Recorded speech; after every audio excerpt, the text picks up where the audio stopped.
마태복음 11장 28절에서 30절입니다. 마태복음 11장 28절에서 30절 신약성경 18면입니다. 제가 봉독해 드리도록 하겠습니다. 수고하고 무거운 짐진 자들아 다 내게로 오라. 내가 너희를 쉬게 하리라. 나는 마음이 온유하고 겸손하니 나의 멍에를 메고 내게 배우라. 그리하면 너희 마음이 쉼을 얻으리니 이는 내 멍에는 쉽고 내 짐은 가벼움이라 하시니라. 사랑하는 성도님들, 칠세곶이라는 말을 들어본 적이 있으십니까? 칠세와 곶이라는 말을 합치니까 좀 이상해 보이죠? 무슨 7살짜리가 곶이를 보느냐 이런 생각을 하실 법도 하지만 실제로 이 세상에서 오늘날 일어나고 있는 일입니다. 칠세곶이란 뭐냐면 이제 초등학교 들어가기 전에 만 5세, 6세짜리 아이들이 아주 좋은 선망받는 그런 최고의 학원들이 이제 몇 군데가 있거든요. 그 학원에 들어가기 위해서 시험을 보는 거예요. 근데 그 시험이 어렵다 보니 그거를 칠세곶이라고 합니다. 이게 왜 그런 거를 하냐라고 의아하실 수 있어요. 근데 이런 거예요. 우리나라 입시교육에서 최고의 성공을 거둔 건 무엇입니까? 우리나라 현재 입시에서는 의대 가면 이거예요. 의대가 최고인 건데 그 의대에 가려면 당연히 모든 것에서 최고의 점수를 받아야죠. 국어도 영어도 수학도 다 이제 그렇게 최고의 점수를 받아야 되는데 그렇게 하려면 이미 초등학교 저학년 때 영어를 다 마스터를 해놓고 그 다음에 수학 공부를 하고 그 다음에 나머지를 해야 이제 고등학교 이제 수능 볼 때쯤에 모든 것이 최고 수준이 된다. 그런 의미에서 이미 그 어린 나이에 영어를 위해 그렇게 올인을 하는 그런 상황에서 이렇게 칠세곶이가 일어나요. 그래서 그 칠세곶이 하는 거가 얼마 전에도 추적 60분에서도 방송에도 나오고 근데 얼마 전에 방송으로는 나오기는 했지만 사실 그 현상 자체는 그 이전부터 훨씬 오래전부터 있었죠. 훨씬 오래전부터 있었지만 단지 요즘은 그게 대치동만이 아니라 대치동 밖에 지방에서도 요즘 유행하고 있다. 이게 이제 최근에 조금 달라진 것 뿐이지 이 현상 자체는 오래전부터 있었어요. 그래서 그 현상에서 핵심은 무엇일까요? 영어를 정말로 열심히 공부해야 되는데 그 어린아이들 만 7세도 되지 않은 만 5세, 6세짜리 아이들이 어떻게 해야 되냐? 이게 뭐예요? A4 용지죠? 이런 A4 용지를 하나 반 가득하게 영어로 글을 쓸 줄 알아야 돼요. 그게 기본이에요. 그게 기본. 저 그 이야기를 듣고 나서 너무 깜짝 놀랐어요. 제가 영어로 이렇게 한 페이지 넘는 글을 처음으로 작성해 본 건 대학생 때였거든요. 대학생 때는 그럴만 하잖아요. 대학생 때야 이제 뭐 전공 수업을 들어야 하기도 하고 또 저 같은 경우는 그 토플 시험 준비한다고 그렇게 이제 영어 공부한다고 그때 처음 했는데 그 친구들은 저보다 몇 년이나 앞선 겁니까? 10년, 15년이나 앞선 거 아니에요. 아니 어떻게 그럴 수 있습니까? 아니 7살도 안 된 아이들, 초등학교도 들어가지 않는 아이들이라면 알파벳만 잘 읽어도 잘하는 거예요. 사실 생각해보면 알파벳만 잘 해도 잘하는 건데 그걸로 모자른 거예요. 그걸로 모자라서 글을 쓸 줄 알아야 돼요. 그냥 뭐 I have a book 이런 식으로 문장을 10개 쓰는 게 아니라 아예 완결된 글을 영어로 한 페이지 반이나 써야 돼요. 이거 엄청난 거거든요. 진짜 대단한 거예요. 그런데 그냥 글을 쓴다고 학원에 들어가 주는 게 아니에요. 그 글을 써야 되는데 잘 써야 돼요. 그리고 어떻게 잘 써야 돼요? 다른 친구보다 더 잘 써야 돼요. 저 옆에 있는 겸비 친구보다 더 잘 써야 돼요. 그래야 내가 겸비를 제치고 이 학원에 들어갈 수 있어요. 이게 뭡니까? 경쟁. 경쟁이 여기 들어가 있는 거예요. 이게 제 마음을 아프게 해요. 우리나라는 사실 경쟁이 굉장히 심한 나라예요. 대학 입시를 위한 경쟁 엄청 심하죠. 취직을 위한 경쟁 엄청 심하죠. 취업하면 또 어떻게 돼요? 취업해서 성공하기 위해서 그 안에서 승진하기 위해서 경쟁 엄청 심하죠. 사업체끼리 경쟁 엄청 심하죠. 결혼을 위한 경쟁 뭐 그 이후에 그 온갖 경쟁들이 우리 사회에 있어요. 그래서 우리나라는 그렇게 경쟁이 엄청나게 심한 사회인데 누구까지? 초등학교도 들어가지 않은 만 5세, 6세짜리 아이들까지도 이 경쟁 체제에 들어와 있는 거예요. 그게 제 마음 참 아프게 해요. 물론 공부하고 싶은 친구들은 공부해도 돼요. 영어가 너무 재밌다는 친구들 그렇게 해도 돼요. 근데 그렇게 영어에 대해서 흥미가 별로 없는 아이들조차도 이 경쟁에 휘말려서 그 공부를 해야 되면 얼마나 힘들겠어요. 제가 생각하기에는 그 정도 나이의 아이들이라면 그냥 뛰놀 나이예요. 아무 생각 없이 뛰놀고 아무 생각 없이 살아가고 경쟁이라는 부담 없이 그렇게 살아가야 되는 아이들인데 그런 즐거움, 그러한 부담감 없음, 그러한 평안함을 누리지 못하고 이미 만 5세, 6세 때 그런 경쟁을 겪으면서 살아가는 아이들이 우리 사회에는 있어요. 그게 우리 사회의 모습이고 그런 식으로 우리 사회는 무거운 짐을 진 자들의 세상이 된 거예요. 하지만 참으로 다행인 것은 성경이 이런 세상에 대해서 모르시지 않으세요.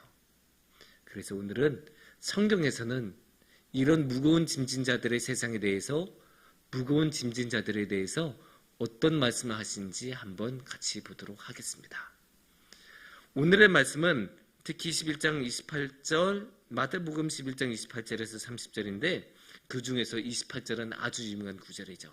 28절을 우리가 함께 보겠습니다. 수고하고 무거운 짐진 자들아 다 내게로 오라. 내가 너희를 쉬게 하리라. 아멘. 아멘이고 또 아멘입니다. 너무나 은혜가 된 말이에요. 우리 모두 다 무거운 짐진 자들이지 않습니까? 우리 모두 다 할 게 너무 많아요. 근데 그거에 대해서 성경은 뭐라고 말씀하십니까? 무거운 짐진 자들아 다 내게 오라. 이게 뭐예요? 알아주는 거예요. 우리가 힘든 인생을 살고 있다는 것, 우리가 할 일이 많다는 것, 우리가 무거운 짐을 지고 있다는 것을 성경은 알고 있다는 뜻이에요. 얼마나 감사해요. 이게 왜 감사하냐? 나 너무 힘들어. 아유, 뭐가 힘들어? 다 그렇지 뭐. 너만 힘드냐? 난 더 했어. 네 때는 나는 그것보다 배는 했어. 이런 말 듣기가 쉽지 않은 세상이에요. 왜냐? 다 경쟁하니까. 다 경쟁하고 다 앞서려고 노력하고 그러다 보니까 남들이 고생한 건 고생으로 안 보여요. 그러니까 어디 가서 힘들다라고 말하면 좋은 말을 들을 수가 없어요. 그런데 성경은 뭐라고 해요? 무거운 짐진 자들아. 그래, 너 힘들지? 너 고생하는 거 알아? 그래, 네가 참으로 무거운 짐을 지었구나. 이렇게 인정을 해주고 위로를 해주잖아요. 그러니까 얼마나 감사해요. 이렇게 알아주는 것만으로 해도 마음속에 이 무거운 응어리 하나가 조금 풀리는 느낌이 들어요. 근데 주님의 말씀은, 주님의 은혜는 그것으로 끝나지 않아요. 어떻게 이어집니까? 다 내게로 오라. 그래서 어떻게 해주신다고 하십니까? 너희를 내가 쉬게 하리라. 쉬시고 주신대요. 얼마나 감사합니까? 쉴 수 있어요. 쉬시고 취할 수 있어요. 이게 진짜 감사한 거거든요. 왜냐? 경쟁을 하는 사람은 휴식을 취할 수가 없어요. 쉴 수가 없어요. 당연한 거예요. 왜냐? 내가 잠자는 동안에 누가 치고 나가면 어떡하나? 내가 조금 쉬고 있는 동안에 그 사이에 누가 내가 원하던 그 계약 따내버리면 어떡하나? 그렇게 되는 거예요. 그러니까 쉬지는 못해요. 내가 가만히, 남들 다 뛰어가고 있는데 나는 가만히 있으면 나는 뒤처지는 거예요. 그러니까 이런 경쟁사회에서는 쉴 수가 없어요. 쉬는 게 불가능해요. 걱정과 불안이 마음속에서 떨어지지 않아요. 하지만 주님은 그런 사람들에게도 걱정하지 말아라. 내가 너희를 쉬게 하리라. 말씀해 주세요. 은혜입니다. 진짜 사막에서 오아시스를 만난 느낌이죠. 평안을 누릴 수 없는 사회에서 드디어 평안을 누리는 달콤한 휴식의 시간을 주님께서는 주십니다. 이렇게 은혜로운데, 그런데 이 28절 말씀 이어서 29절과 30절 말씀을 읽으면 조금 이상하게 느껴질 수가 있어요. 28절 말씀이 워낙에 유명하다 보니까 우리가 29절과 30절을 눈여겨보지 않는 경우가 많은데, 이 29절과 30절 말씀을 우리가 한번 보겠습니다. 나는 마음에 온유하고 겸손하니 나의 멍에를 메고 내게 배우라. 그리하면 너희 마음이 쉼을 얻으리니 이는 내 멍에는 쉽고 내 짐은 가벼움이라 하시니라. 여기서 뭐가 이상할까요? 29절을 우리가 다시 보시면 나의 멍에를 메고라고 하시잖아요. 저는 말씀드릴 때 이게 좀 이상했어요. 이제 우리가 무거운 짐진 자들로서 힘겹게 예수님 앞에 나와서 힘겹게 무거운 짐을 벗었어요. 그래서 이제 좀 쉬나 싶었는데 갑자기 예수님이 뭐라고요?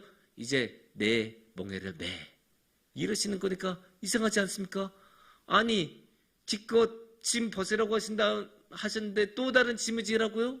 아니 그러면 멍에의 내용만 달라지지 멍에를 메고 있는 거는 달라지지가 않은 거잖아요. 우리는 어쨌든 계속 짐을 지고 있는 것 아닙니까? 예수님 이게 뭡니까? 이렇게 항변할 수 있는 것 아닙니까? 그게 충분히 할 수 있는 질문인데 여기서 우리가 29절에서 주목할 단어가 있습니다. 29절에서는 그 다음 거를 보여주시면 다음 29절을 보여주시면 다음 자막 다음 그 다음 거요. 예. 어떤 단어가 강조가 되어 있죠? 내게 배우라. 예수님이 멍에를 메라고 하시는 것은 그냥 멍에를 메라고 하시는 게 아니에요. 돈을 벌기 위해서 멍에를 메는 게 아니에요. 무슨 일을 하기 위한 수단으로서 멍에를 메운 게 아니에요. 왜 멍에를 칩니까? 배우기 위해서. 예수님을 배우라라고 하셨어요. 무엇을 배우라고 하십니까? 내게 배우라라고 하십니다. 예수님께 배운다는 것은 무슨 뜻이겠습니까? 예수님을 배우라는 뜻이지 아니겠습니까? 그러면 예수님에 대해서 무엇을 배우겠습니까? 예수님은 뭐라고 할까요? 이 29절에서는 예수님은 뭐라고 합니까? 그 다음 자막 보여주시면 나는 마음이 온유하고 겸손하니. 예수님은 마음이 온유하고 겸손하다고 하시고 계세요. 그러니까 여기서는 무엇을 배우라는 것입니까? 예수님의 마음을 배우라는 거고 예수님의 겸손함을 배우라는 거고 예수님의 온유함을 배우라는 거예요. 이게 왜 중요하냐? 온유하고 겸손한 사람은 평안을 누릴 수가 있어요. 그런 사람은 쉼을 누릴 수가 있어요. 왜? 이런 사람들은 불평하지 않으니까. 겸손한 사람은 불평하지 않아요. 그 대신에 뭘 합니까? 감사를 하죠. 온유한 사람들은 그렇게 불안에 빠집니까? 아니요. 불안에 안 빠져요. 평안을 누려요. 온유하니까. 예수님이 하나님 주신 것으로 만족하고 그 온유한 품성으로 주는 대로 받으면서 살아갈 줄 아니까. 그러니까 불안해하지 않고 경쟁에 휘말리지 않고 그러니까 예수님만 바라보고 예수님만 붙들고 예수님께 배워서 어떻게 해요? 쉼을 얻을 수가 있습니다. 그래서 경쟁에 휘말리지 않고 겸손하고 온유하게 주님을 찬양하며 쉼을 누릴 수가 있습니다. 근데 여기서 우리가 한 가지 더 생각해 볼 만한 게 있습니다. 멍에를 맨다는 건 무엇입니까? 멍에를 맨다는 거는 그 멍에의 대상, 멍에로 끄는 그 뭔가가 있을 거 아닙니까? 거기에 매이는 거죠? 근데 그렇게 매이게 되면 그 매이는 대상이 중요하겠죠. 돈에 멍에를 매면 당연히 돈에 매이는 거고 일에 멍에를 매면 일에 매이는 거고 그러면 똑같이 예수님의 멍에를 매면 무엇에 매이겠습니까? 예수님께 매이게 되는 거예요. 그러면 어때요? 그게 우리에게는 좋은 거예요. 우리에게는 은혜예요. 예수님의 멍에를 매는 것을 통해서 우리는 예수님하고의 연결고리가 생기는 거예요. 우리가 그 멍에 없이는 어떻게 해요? 그냥 마음대로 살아가요.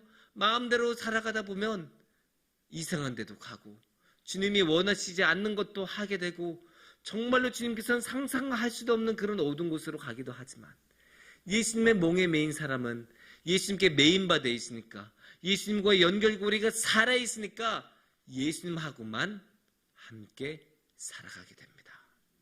그러니까 우리에게 은혜가 된 거고 예수님과 함께 하는데 무엇이 힘들고 무엇이 어렵겠습니까? 그러니까 예수님은 뭐라고 하십니까? 30절에 다시 보시면 내 멍에는 쉽고 예수님의 멍에는 쉽고 내 짐은 가벼움이라 예수님의 짐은 가벼움이라. 그러니까 예수님의 짐은 가벼운 거예요. 왜냐? 예수님하고 함께 지니까. 예수님과의 그 멍에를 통해서 예수님한테 연결이 된 상태에서 예수님 멍에를 지면 어떻게 되겠어요? 예수님이 그냥 우리가 홀로 지게 내버려 두시겠습니까? 예수님 바로 옆에서 우리가 예수님의 짐을 지고 가고 있는데 예수님이 그거 내버려 두십니까? 아니에요. 예수님 같이 지고 가세요. 같이 지고 가시고 멍에를 같이 짊어지고 가시니까 그러니까 그 짐이 가벼워지는 거예요. 예수님이 함께 지고 가시니까. 그냥 주어지면 당연히 무겁죠. 우리가 예수님의 짐을 어떻게 지어요? 그 예수님의 십자가를 어떻게 우리가 지겠습니까? 하지만 예수님하고 함께 가고 예수님께 매여 있을 때 그렇게 예수님하고 함께 지면 그때는 가벼워요. 우리가 그림 하나를 볼게요. 이 그림은 지거큐다라는 사람이 그린 그림이에요. 우리가 성경에서 아는 바로는 예수님께서 십자가를 지고 가시다가 쓰러졌을 때 강요를 당해서 구레네 시몬이 십자가를 지고 가게 되죠. 그 십자가를 지고 가는 모습을 지거큐다는 이렇게 그림으로 나타냈어요. 어때요? 십자가를 같이 짊어지고 있죠. 구레네 시몬이 결단코 혼자 지고 가는 게 아니에요. 같이 지고 가는 거예요. 근데 이렇게 같이 지고 갔을 때 어떻게 해요? 어떻게 돼 있어요? 구레네 시몬의 얼굴하고 예수님의 얼굴하고 비슷하지 않습니까? 닮아가는 거예요. 하나 되니까, 함께 가니까, 함께 포옹하고, 함께 들고, 함께 짐을 지니까 하나가 되는 거예요. 그렇게 하나가 되니까 이 십자가를 지어도 무겁지가 않아요. 그 무거운 것도 같이 지니까 무겁지가 않은 거예요. 근데 여기서 이런 질문을 던질 수가 있어요. 정말로 예수님이 함께 지어주십니까? 예수님이 그 짐 우리한테만 던져주고 예수님 어디 숨으신 다음에 우리한테 다 떠넘기시는 것 아닙니까? 그렇게 질문하실 수도 있어요. 좋은 질문이고 가능한 질문이에요. 하지만 여기에 결정적인 요소 하나가 들어가요. 그게 뭐냐? 믿음이에요. 믿음. 예수님이 우리를 버리지 않으신다는 믿음. 우리가 홀로 그 짐을 지게 하지 않는다는 믿음. 예수님은 우리와 함께 진다는 그 믿음. 그 믿음을 가지고 예수님의 짐을 지는 자는 무겁지 않아요. 그 믿음을 가지고 있는 순간 예수님은 우리와 함께 하시고 예수님은 우리 안에 오셔서 우리의 짐을 같이 지어주십니다. 그 믿음으로 우리가 지고 가는 거예요. 우리의 능력으로 지고 가는 거예요? 아니에요. 우리의 실력으로 못해요. 예수님의 멍에를 우리가 어떻게 감히 들 수 있는 생각조차 할 수 있습니까? 불가능해요. 하지만 언제 가능하냐? 예수님이 같이 지어주실 때, 예수님을 믿을 때, 예수님과 함께 할 때, 그때 우리는 감히 예수님의 십자가를 함께 지고 갈 수 있습니다. 사랑하는 성도님들, 우리는 경쟁이 참 심한 사회에서 살아가고 있습니다. 아주 어린 아이들부터 노년에 이르기까지 우리 삶의 경쟁은 아마 끝나는 순간이 없을 것입니다. 그런 경쟁은 우리의 삶을 괴롭게 만들고 우리의 인생을 참으로 피폐하게 만듭니다. 그런 가운데 예수님께서는 우리에게 오십니다. 그리고 우리에게 휴식을 주시고 그런 경쟁의 멍에서 벗어나게 해주신 대신에 주님의 멍에를 우리에게 주십니다. 그리고 우리가 예수님의 멍에를 맬 때 비로소 우리는 예수님과 하나가 됩니다. 그렇게 예수님과 하나가 되고 예수님의 짐을 함께 지고 나아가는 우리가 됐으면 좋겠습니다. 특히 지금은 사순절 기간입니다. 사순절은 주님께서 우리 위하여 그 모든 십자가를 지고 가셨던 것을 기억하는 그 기간입니다. 이 기간에 우리도 예수님의 십자가를 함께 지어가면서 예수님과 함께하는 큰 복을 누리시는 그런 기간이 되시기를 축원합니다. 함께 기도하겠습니다.